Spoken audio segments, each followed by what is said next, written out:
जय हिंद। सभी प्यारे साथियों को राम राम नमस्कार। सभी प्यारे बच्चे एकदम मस्त और बढ़िया होंगे, पढ़ाई जबरदस्त और शानदार चल रही होगी।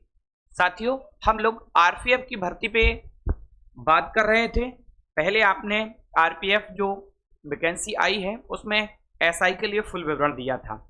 अब जो कांस्टेबल वाले के लिए है, कुछ बच्चों की डिमांड है कि सर कांस्टेबल के बारे में और बता दीजिए।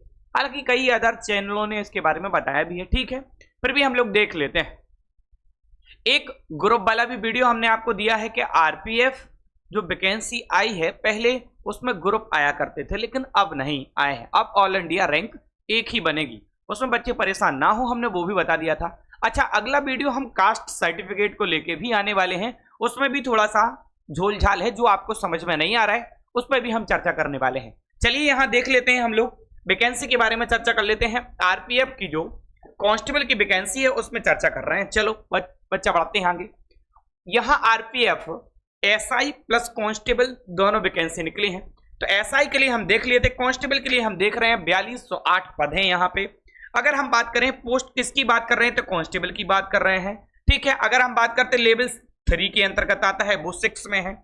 अगर हम यहाँ पेमेंट की बात करें कि पे क्या रहेगा, तो अगर हम देखें यहाँ पे 21,700 रुपए, ठीक है, B1 के अंतर्गत आता है। यहाँ एज लिमिट की अगर हम बात करें तो 18 से 28 साल दिया है। देखो पहले वैसे तो एज की अगर बात करें तो 18 से 25 साल की बात कही गई थी, लेकिन 3 साल रिलैक्सेशन दिखाया है कोविड की वजह से, तो 18 से 28 हो गई। उसके बाद कैटेगरी वाइज अभी भी और भी रिलैक्सेशन है, उस पर भी हम चर्चा कर लेते हैं। ओपनिंग डेट ऑफ एप्लीकेशन, यानी कुल मिला के हम बात करें कि फॉर्म आज यानी 15/4/2024 से भरना शुरू हो गए। अगर हम लास्ट डेट की बात करें तो 14/5/2024 लास्ट डेट है। अगर हम करेक्शन डेट की बात करें तो 15/5/2024 तक ये करेक्शन डेट है, ठीक है। इतनी बात यहां पे क्लियर हो गई है। फॉर्म जो भरा जाएगा वो ऑनलाइन होगा। ऑनलाइन फॉर्म अप्लाई हो गए हैं, भरने लगे हैं। अच्छा, उसमें ग्रुप नहीं दिख रहा, ग्रुप नहीं है। ABCDEF तक ग्रुप हुआ करते थे, नहीं है, परेशान बिल्कुल भी नहीं होना है, ठीक है। आगे बढ़ते हैं, एक ही मेरिट मिलेगी आपको वहां पे। देखो आगे बढ़ते हैं, अब हम बात कर लेते हैं कि क्वालिफिकेशन यहाँ पे क्या रहने वाली है। तो डायरेक्ट अगर हम सीधा क्वालिफिकेशन पे आ जाएं तो अगर हम एसआई के लिए अगर फॉर्म भरेंगे तो हमें ग्रेजुएट होना चाहिए, लेकिन अगर हम कांस्टेबल के लिए भरेंगे तो क्वालिफिकेशन की बात की जाए तो 10th पास, सीधा 10th पास की बात की गई है और कहीं कुछ नहीं है। वही सारी चीजें हैं, कांस्टेबल लेवल 3 पेमेंट दिखा रहा है, 1 दिखा रहा है यहाँ पे, और कुछ भी नहीं है। तो यहां से कुल मिला के क्वालिफिकेशन की बात की गई है 10th की, यानी आपको हाई स्कूल पास होना चाहिए और आप आरपीएफ का फॉर्म भर पाएंगे। चलिए आगे देख लेते हैं। देखो वैसे उन्होंने कहा कि एज तो हम ये रखने वाले थे, लेकिन क्या हुआ, कोविड-19 की वजह से हमने 3 साल का इसमें रिलैक्सेशन और दे दिया है। ये देखो देख रहे हैं कोविड-19 ये लिखा हुआ है, तो 3 इयर्स का रिलैक्सेशन इसमें और मिला हुआ है, ये दे रहे हैं, ठीक है। अब जो 3 इयर्स का रिलैक्सेशन है तो 20 से 28 साल उम्र हो गई प्यारे साथियों यहाँ पे, यानी कुल मिला के जो 20 से यहाँ पे एक मिनट एज लिमिट, ठीक, ये 20 से नहीं 18 से, ठीक है, 18 से, और यहाँ पे भी 18 से, 20 से नहीं 18 से 28। अब आप यहाँ देखेंगे 18 से 28 एज बोली गई है, तो 25 तो ये कहिए 3 साल का रिलैक्सेशन है, तो हम 28 साल तक फॉर्म भर पाएंगे। अब कैटेगरी वाइज हैं तो अलग अलग कुल मिला के हमें रिलैक्सेशन दिया गया है। देखो अगर हम बात करते हैं कैटेगरी वाइज बात करते हैं, देखो कैटेगरी में अगर हम देखें यहाँ पे इन्होंने ये बात भी बोली है। देखो ऑल जो डेट्स है कुल मिला के अगर हम देखें कि यहाँ पे फॉर्म भरने के, यानी आप 18 इयर्स के कब हो रहे हैं, ये उन्होंने जैसे अभी फॉर्म भर रहे हैं, तो कुल मिला के ये बोल रहे हैं अभी फॉर्म भर रहे हैं। तो यहाँ पे आप एक बात को समझेंगे, 1 मिनट रुकिए, बस 1 मिनट।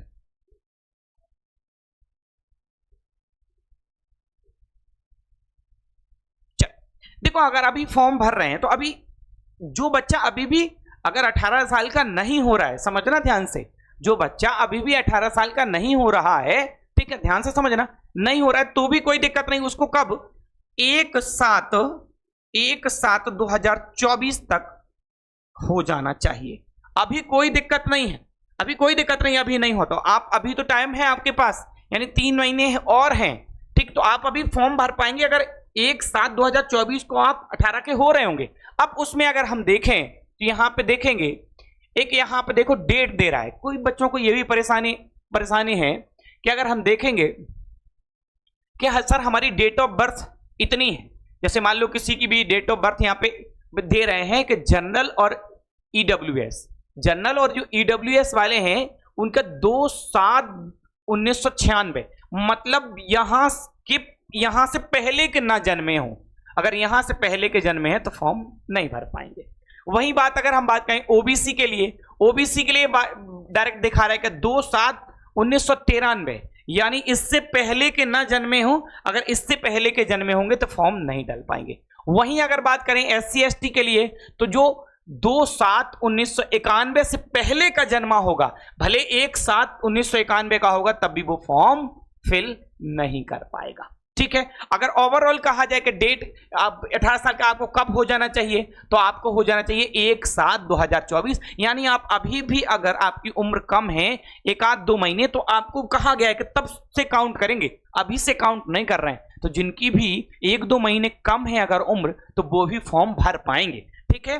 आगे बढ़ जाते हैं, आगे और समझते हैं।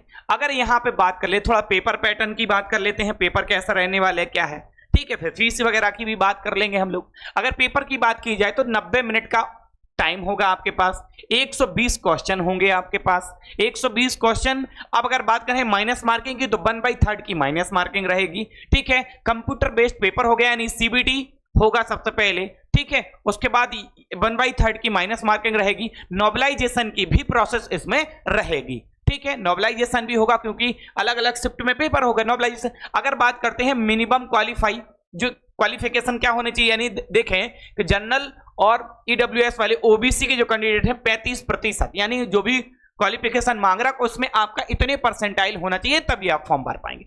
वैसे यहाँ पे एससी और एसटी के लिए भी बोल रहा है, ठीक है। आगे देख लेते हैं। अब अगर हम बात करते हैं कि पेपर में आएगा क्या, देखो अगर हम बात करते हैं यहाँ पे अर्थमेटिक, यानी कुल मिला के मैथ्स के जो क्वेश्चन आने हैं वो इसमें 35 आने हैं, रीजनिंग के जो क्वेश्चन आने हैं वो इसमें 35 आने हैं, और अगर बात करते हैं जीके जीएस का तो इसमें जीके जीएस के क्वेश्चन आने हैं वो आने हैं 50, दिख रहा है यहाँ पे आपको नीचे, ठीक है। अगर हम बात करते हैं मैथ की तो मैथ में जो क्वेश्चन आने हैं इसमें 35, अगर हम रीजनिंग की बात करते हैं तो भी 35, और हम जीएस की बात करते हैं तो 50, यानी कुल मिला के हमें दिख रहा कि जीएस का अच्छा खासा बर्डन रहने वाला है। पढ़ेंगे अच्छे तरीके से, क्योंकि आप देखेंगे कि इसमें ग्रुप वाइज वैकेंसी नहीं निकली है, वैकेंसी डायरेक्ट है, तो मेरिट अच्छी खासी जानी तय है, ठीक है। इतनी बात हम लोग समझे, आगे बढ़ते हैं। देखो यहां पे अगर हम बात करते हैं फिजिकल की, तो यहां पे फिजिकल की बारे में भी दिया हुआ है सब कुछ।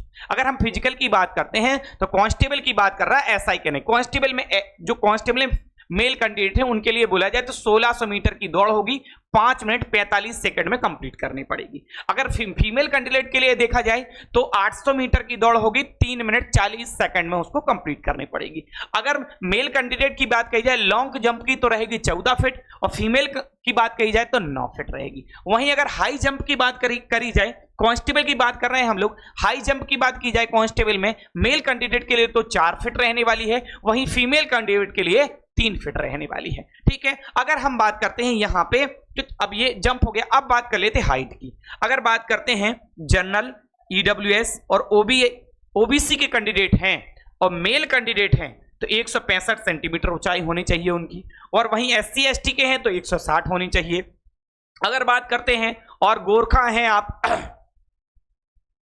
गोरखा हैं या अन्य कैटेगरी से भी आते हैं, मराठा से आते हैं आप, गोरखा हैं तो आपकी 163 रहनी है। अगर फीमेल की बात कर लेते हैं, जनरल कैंडिडेट हैं या ईडब्ल्यूएस हैं या ओबीसी के हैं तो 157 सेंटीमीटर फीमेल में, वहीं एससी और एसटी हैं फीमेल में तो 152, गोरखा से आते हैं, मराठा से आते हैं तो 155।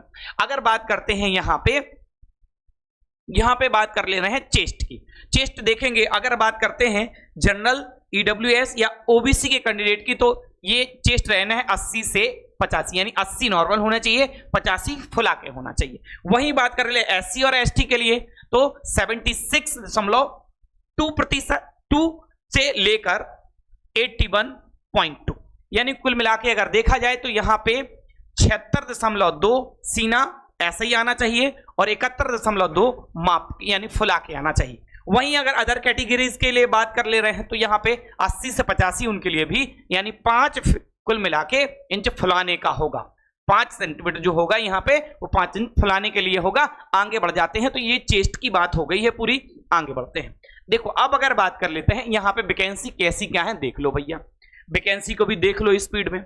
देखो वैकेंसी की अगर बात करते हैं, देखो यहाँ पे पोस्ट वाइज मेल के लिए दिया है, यहाँ फीमेल के लिए दिया है। यहाँ पे देखना ध्यान से, देखो अगर मेल के लिए जनरल की बात की जाए, जनरल में तो 1450 वैकेंसियां हैं।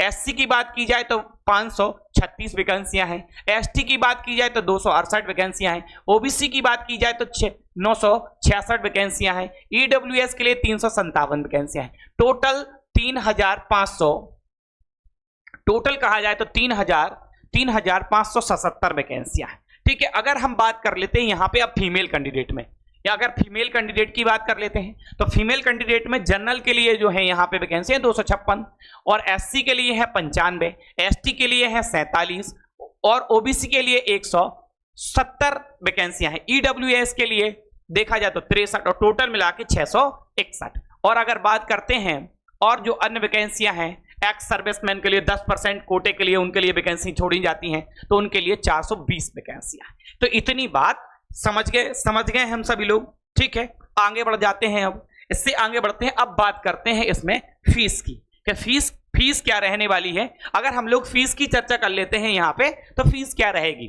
अगर देखो यहाँ पे बात कर रहे हैं कि डायरेक्ट अगर यहाँ पे देखते हैं हम लोग, ध्यान से देखना, देखो यहाँ पे दे रहे हैं, देखो अगर एससी और एसटी के हैं, एससी और एसटी के हैं, इसके अलावा और भी जो कैटेगरीज हैं अगर उनके हैं, तो सीधी सी बात देखी जाए 500 रुपए रहना है। ठीक है, अगर बात करते हैं फीस की तो 500 रुपए रहनी है। अगर हम बात करते हैं फीस, देखो अगर पेपर देने जाएंगे तो इस 500 में से जो रिफंड होगा आपका वो 400 रुपए होगा। 100 रुपए आपका फॉर्म का हो जाएगा यहाँ पे। ठीक है, अगर बात करते हैं यहाँ एससी और एसटी के लिए, तो टोटल क्या है, 250 रुपए लगेंगे आपके फॉर्म में, 250 रुपए लगेंगे। और अगर आप पेपर दे आते हैं तो आपके 250 में से 250 ही वापस आ जाएंगे। तो ये कुल मिला के अगर हम देख रहे हैं जी कांस्टेबल, आरपीएफ कांस्टेबल के लिए जो वैकेंसी आई है उसका ये फुल विवरण है साथियों। ठीक है, आशा करते हैं आप सभी को समझ में आई होंगी चीजें और आप फॉर्म भर पाएंगे। अभी इसमें बहुत सारी जानकारी आपको देनी बाकी है, उसको अभी हम नेक्स्ट सेशन में लेके आएंगे। आशा करते हैं आपको सारी चीजें समझ में आई होंगी। ठीक है, सेशन अच्छा लगा हो तो वीडियो को आपको लाइक जरूर कर देना है, कमेंट करना है साथियों, और चैनल को कर लेना है सब्सक्राइब, क्योंकि आपको इस तरीके की वीडियो चाहिए है। ठीक है, जो अदर आप इधर उधर से ढूंढते रहते हैं, कहीं नहीं ढूंढना, एक ही चैनल पर सारी चीजें आपको मिलेंगी। चाहे पढ़ाई हो, चाहे जानकारी हो, चाहे एकेडमिक वाले बच्चों की बात हो रही हो, तो सारी चीजें आपके पास सीक्वेंस वाइज लेके आते हैं। अभी एक और कास्ट सर्टिफिकेट को लेके भी एक छोटा सा वीडियो आएगा आरपीएफ का, तो वहां फॉर्म भरने से पहले आप उसको भी देख के जाएंगे। जय हिंद साथियों, मिलते हैं हम लोग नेक्स्ट सेशन में।